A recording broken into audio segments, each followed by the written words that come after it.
A blessed evening, everyone. Welcome to Pagasa Center Evangelistic Night. My name is Benfor Nadurata, and I praise and thank the Lord that I am a part of this gospel mission and the message of salvation by the Lord Jesus Christ. I thank our Bishop, Dr. Godofredo Ambat, and our dear Pastora Shirley Ambat, for this opportunity. And I want to greet my co-pastor in Pagasa Center Island, my wife, Pastora Doris Nadurata, and to our pastors in Pagasa Center UK, Pastor Gosh Ambat and Sister Karen, to our pastor in the Philippines, Pastor Allen and Pastora Sai Bakani, to our primary leaders, our 144, our brethren in Pagasa Center, our friends, our families, our guests, a blessed evening to you all and welcome to our Pagasa Center Evangelistic Night. Thank you. So today we'll be tackling about the book of Job. And the title of the message is The Conviction of Sin. So if you have your Bibles, I want to please turn in your those Bibles in the book of Job, chapter 23. And I will read. Then Job answered and said, "Even today, my complaint is bitter. My hand is listless because of my groaning. Oh, that I knew where I might find him, that I might come to his seat. I would present my case before him and fill my mouth with arguments. I would know the words which he would answer me and understand what he would say to me. Would he contend with me in his great power? No, but he would take note of me. There the upright could reason with him, and I would be delivered forever from my judge. Look, I go forward, but he is not there, and backward, but I cannot perceive him. When he works on the left hand, I cannot behold him. When he turns to the right hand, I cannot see him. But he knows the way that I take. When he has tested me, I shall come forth as gold. My foot has held fast to his steps. I have kept his way and not turned aside. I have not departed from the commandment of his lips. I have treasured the words of his mouth more than my necessary food. But he is unique. Who can make him change? For he performs what is appointed for me, and many such things are with him. Therefore, I am terrified at his presence. When I consider this, I am afraid of him. For God made my heart weak, and the Almighty terrifies me, because I was not cut off from the presence of darkness, and he did not hide deep darkness from my face. Amen. Let's come before the Lord in a word of prayer and ask his help to come to his precious word. Our Father, we thank you for your word tonight, this evening. Thank you, Lord, for the Holy Spirit. And I pray that the Holy Spirit will be with us all throughout these proceedings. I pray that all those who have yet to put their trust and faith in the Lord Jesus Christ, that they will be softened in their hearts, that they will be drawn to the saving power of the Lord Jesus Christ. So Lord, by your Spirit, I pray that they will hear the message of salvation and that they will respond accordingly. By your Spirit, O Lord, in the name of Jesus Christ, our Lord, I pray. Amen and amen. So, let us look at verse 16 again of the chapter. And it says, "For God makes my heart weak, and the Almighty terrifies me." If you know the story of Job, you will know that the devil came to God and the devil said, there is this man Job, and he serves you. But he only serves you because he is well off for following you. So God says, I will test my servant Job to prove to you, Satan, that he follows me because he loves me. And when he is tried, as our passage says, he will come forth as gold. God permitted Satan to do such a thing with Job. Remember, Job lost his family. He lost his cattle. He lost his business. He lost his home. He lost absolutely everything. He's sitting on a pile of ashes with boils over all his body, and he is asking God, God, what are you doing? Now, Job was a saved man. As we say today, he was a Christian. He followed God. But even Job, because of the way God was dealing with him, he could turn to God and say, God, you are melting my heart. You are softening my heart. And Lord, you are troubling me to the depths of my soul. I wonder, have you been at this evangelistic nights in the weeks that passed? And God started a process in your life of softening your heart and troubling your soul. The Bible calls this by this name, conviction of sin. What is it? It's simply this. And God describes it a little bit in the work of a saint or a believer, but it's also in the work of the unsaved sinner. It says, he is in one mind. Who can turn him?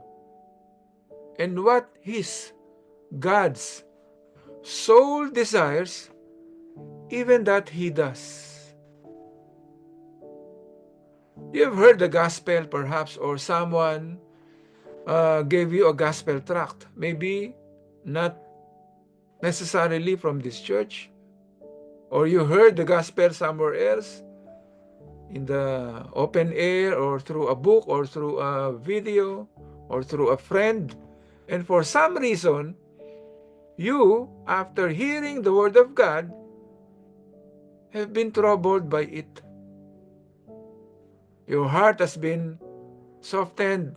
Something has been pricked into your soul. Something is different now. You begin to think about these things.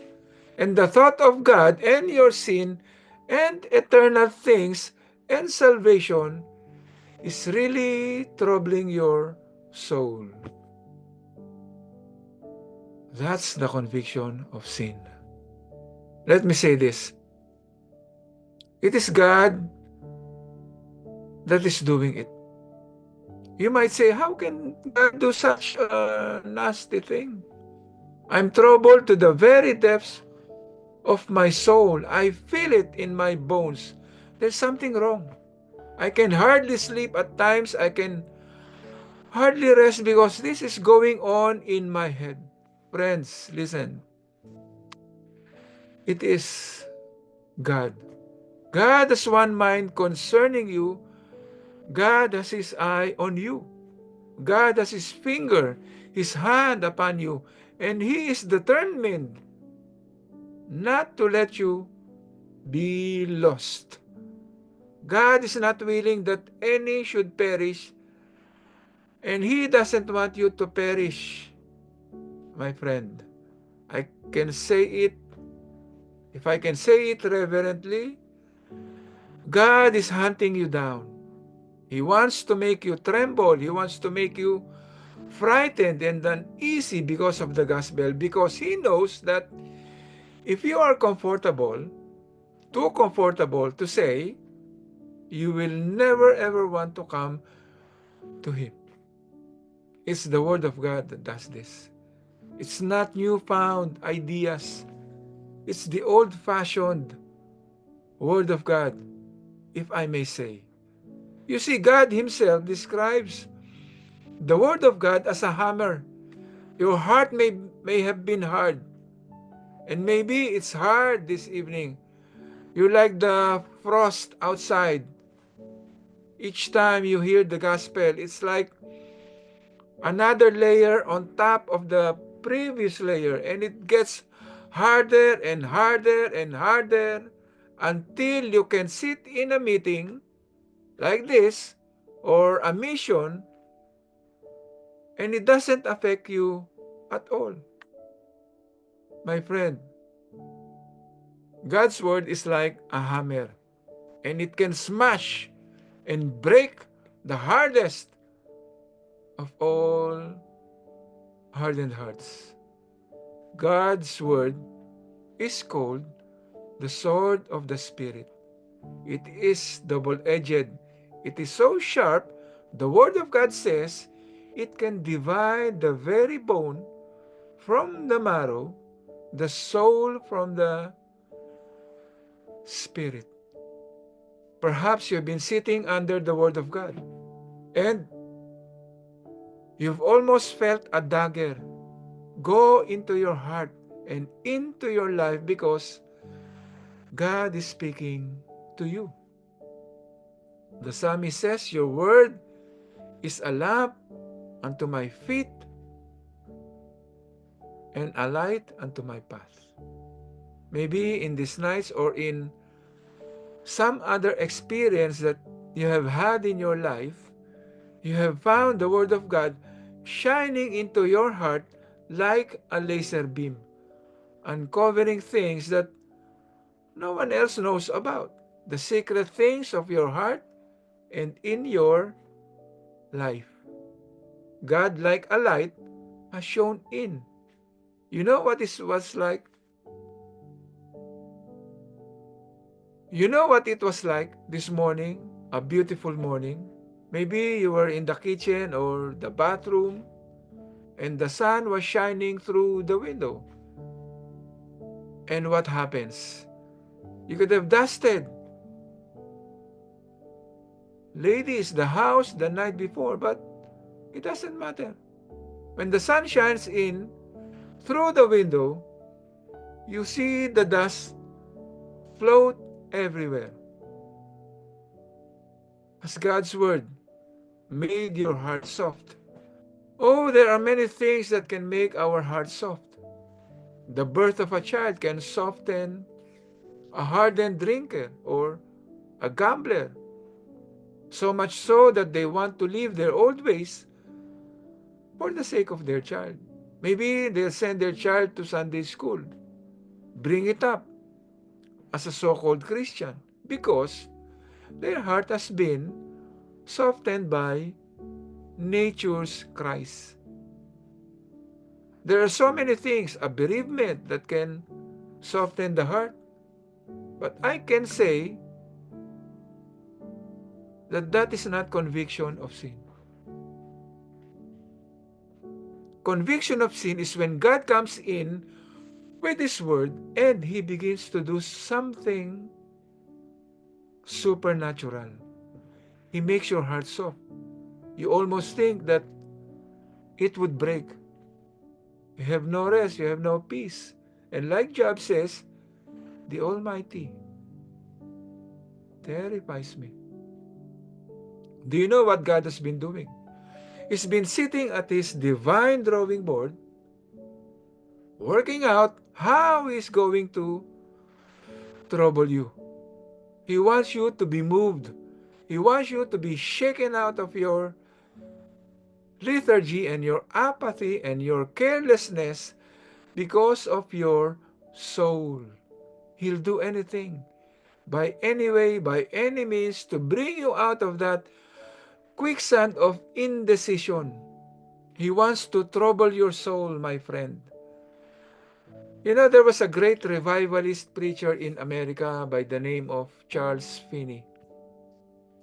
He was a man so full by the Holy Spirit, a man so anointed of God to preach the gospel that hundreds of thousands of unbelievers came into the kingdom of God because of him. Do you know what the records say? You know, the state in America where he was having his revival meetings was at the coast. A place like Bray in Ireland, here in Ireland. Boats that pass the shoreline 100 miles away, and wait till you hear this. They were playing cards and poker, gambling, smoking, drinking, doing all those kinds of stuff. But as soon as they came within the radius where Charles Finney was and where God was moving, a silence came upon them. And you know what? It all stopped and they stood still. They feared that if they continue taking another puff, another sip, or another bet, that God would come down upon them. Do you feel any of a measure of that, my friend? There could be reasons why God has softened your heart. There could be reasons why God is troubling you. And I think the first reason could be is this. God has been uncovering your sin. That's what troubles us the most. You don't like being caught. It's like the criminal that murders someone. And what does he do with the dead body? He either digs up his garden and buries it and then builds a patio over it, or he takes the body and he ties something heavy to it and puts it in a bin and throws it into the river. What's he trying to do? He is trying to bury the evidence of his crime because he is wanting to get rid of it. Maybe, my friend, in your life, God has been bringing the skeletons out of the cupboard. He's been reminding you of the things that you thought that you'd forgotten long ago. You'd wiped off your memory and time had erased. But all of a sudden, God is softening your heart to these things. God is troubling you. And you wish you could forget them all over again. Is it the sins of youth? Job talked about the sins of youth. He said that his bones were full of sin of his youth, which shall lie down with him in the dust. He was saying that he would take his sins of his youth with him. They troubled him so much. He couldn't forget about them.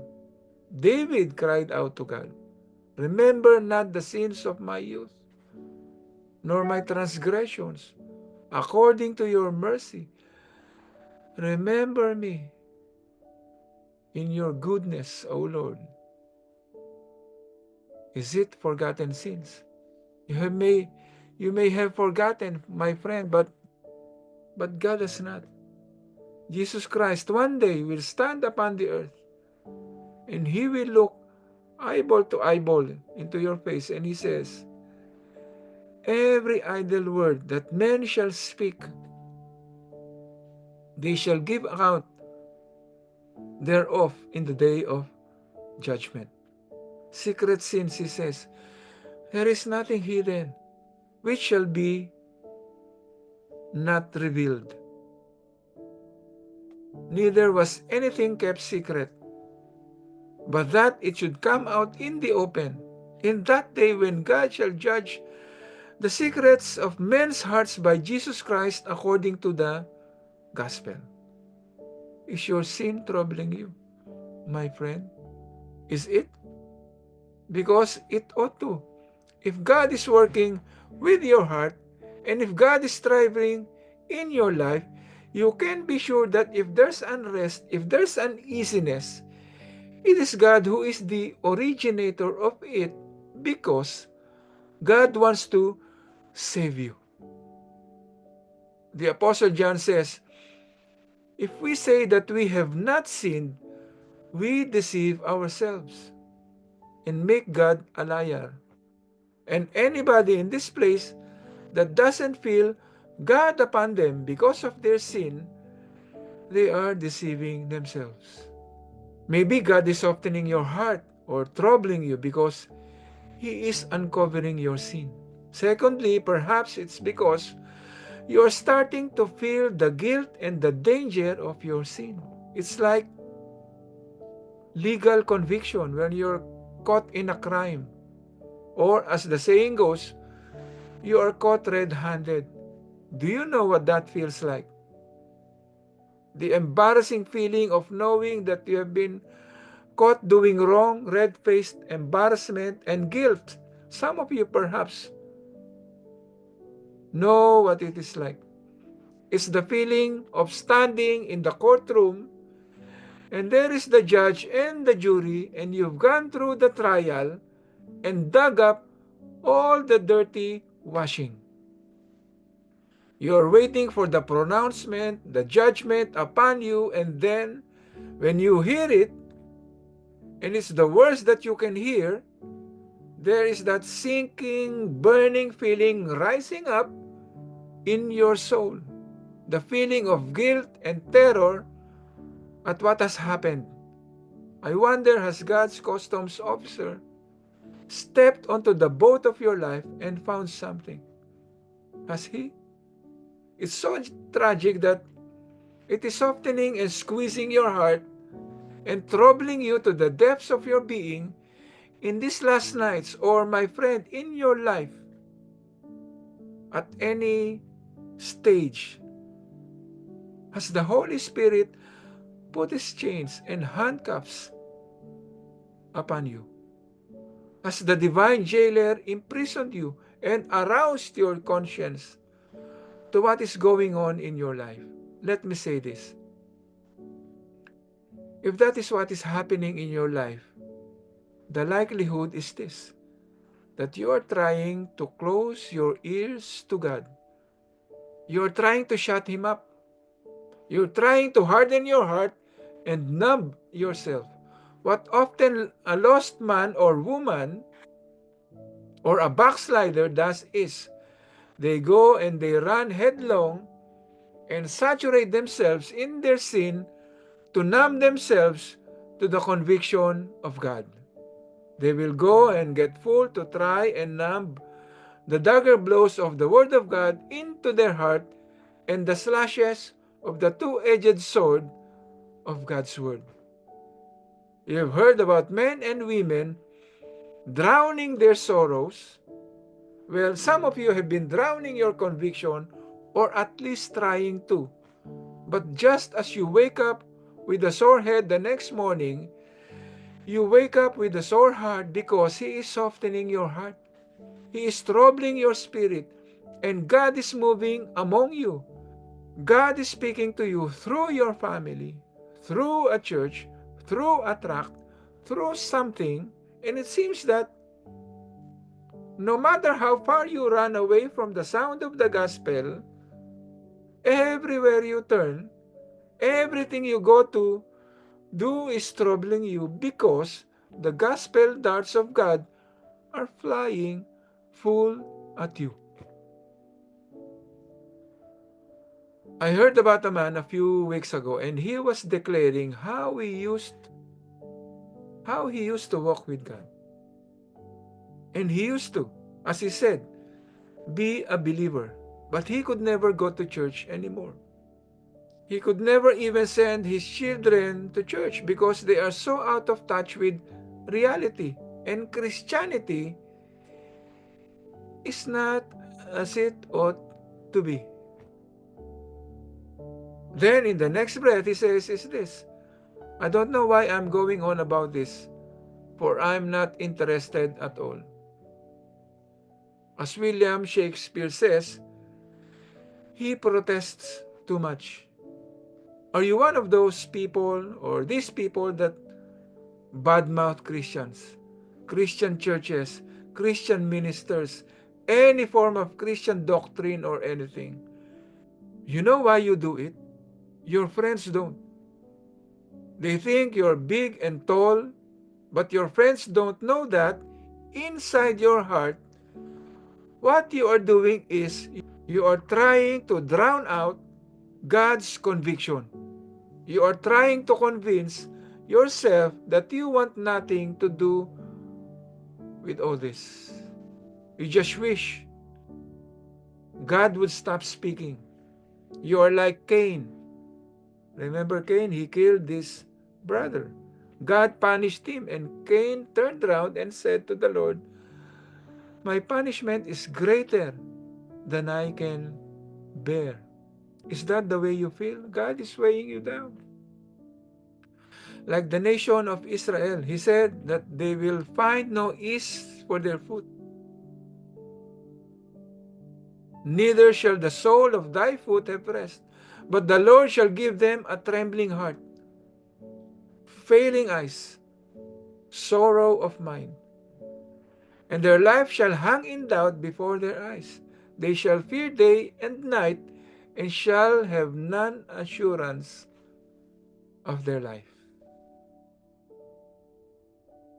Do you fear for your life day by day? In the morning, do you say, would to God that it was the evening. And in the evening, you say, would to God it was the morning.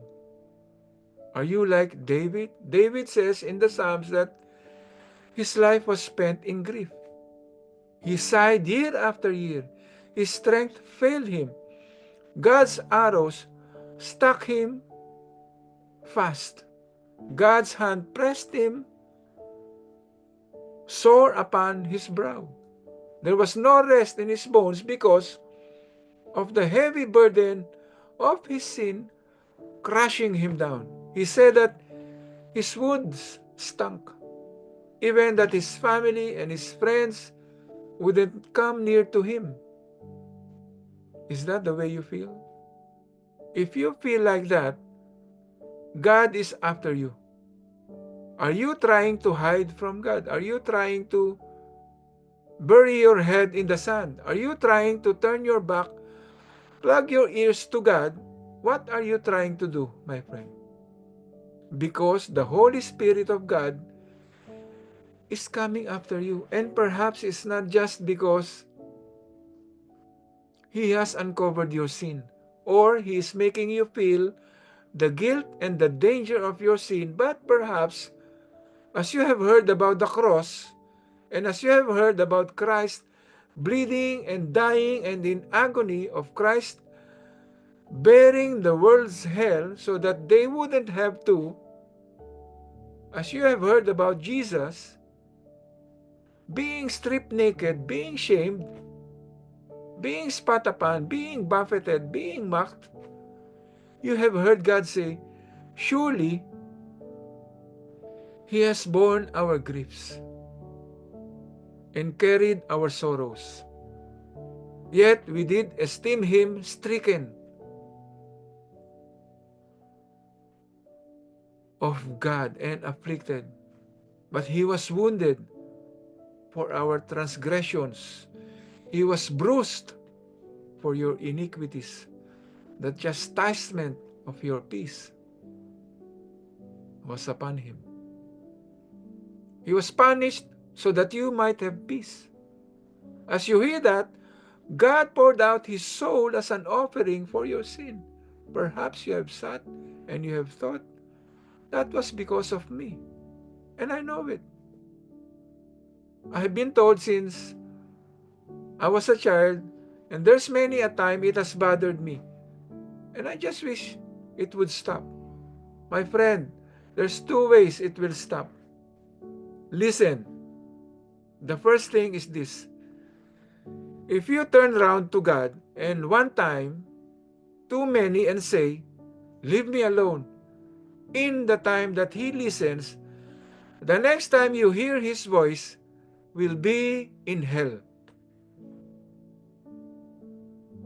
The second way to get rid of it is to do what the Jews did. Do you know what a scapegoat is?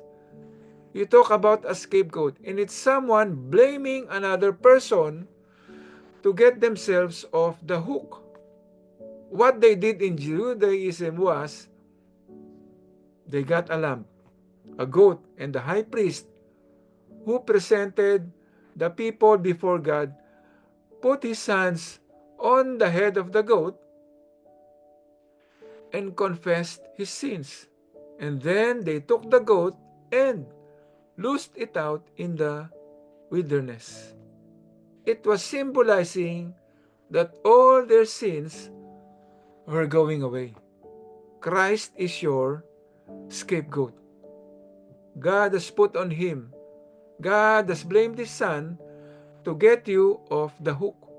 God's Spirit is striving with you to make you realize that it was your guilt, your sin that was put upon Christ and killed Christ. He died that we might be forgiven. You've heard about heart transplants and kidney transplants, where another person's organ has been taken and donated to one in need. Well, this was the sin transplant, where God took your sin and my sin and put it in His own Son. Do you know something? Listen.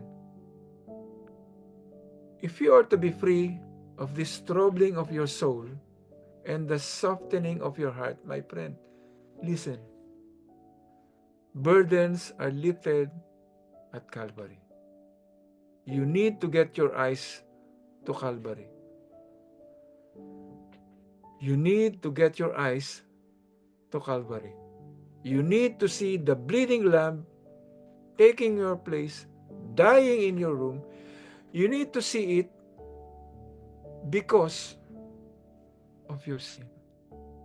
It was because of your wrong and your rottenness. You need to see that.